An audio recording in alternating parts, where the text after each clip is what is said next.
So the question here with this movie, Unbroken, is this movie going to give Angelina Jolie an Oscar?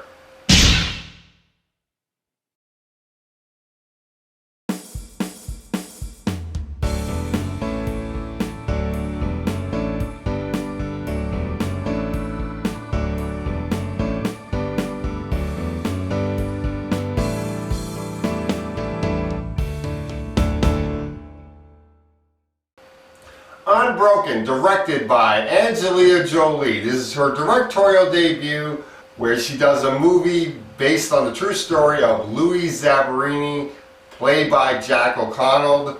In this movie, we find out that Louis is an Olympic athlete back in the 1930s who joins the Air Force, gets lost at sea, and eventually gets rescued, unfortunately, by the Japanese and ends up becoming a prisoner of war in World War II, and all the torture and everything that he goes through.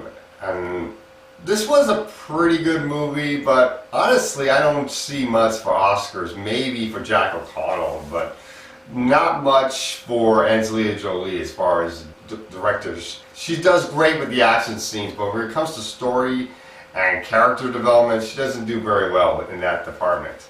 Now Jack O'Connell is very good in this role. He has great charisma, and I was rooting for his character all the way through. I really did like that. But the other actors in this movie are barely given enough screen time to develop, really, except for the antagonist, who is called Watanabe in the movie, or the Bird. He's the guy that runs the Japanese prison camp that Louis ends up in.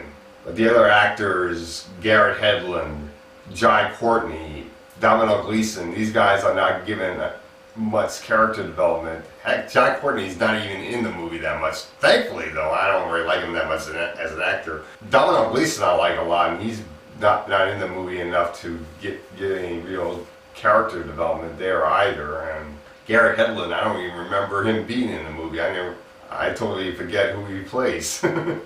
One of the positives, though, of this movie is that there's no cliche love interest, so I did like that, and I did like that some of this movie is pretty uplifting when you see Louis in the prison camp and going through torture, but still having optimism that one day he will get out, and he's trying his best to keep spirits and fight through all this torture and everything. However, the problems with this movie is because of the trailer, you pretty much know everything that's going to happen almost beat by beat, and there's not much development as far like from the point where he's an Olympic athlete to when he joins the Air Force. He just all of a sudden he's in the Air Force, then he's lost at sea, then he ends up in the prison camp, and the time when he's lost at sea, you really feel the length of how lost at sea. I do like the fact of everything he goes through in order to survive being lost at sea, of how he has to survive, what he has to eat and everything. That was pretty shocking, what he had to go through. You do what you have to in order to survive. Also, I didn't really like the way metaphors were used in this movie. I don't want to go into too much detail with that, but obviously the metaphor with him lifting the board up, even though I do think that's the best part of the whole movie, I also see a metaphor there because Angelina Jolie is using religious tones in this movie, and obviously to make Louis Zamperini look like a Christ figure. And while I don't mind religious overtones, sometimes I feel that takes away from the character development in the movie and from the story at times. But overall, this is a pretty good movie. I'm going to give this movie a B. It's worth checking out, and that's all I gotta say about Unbroken.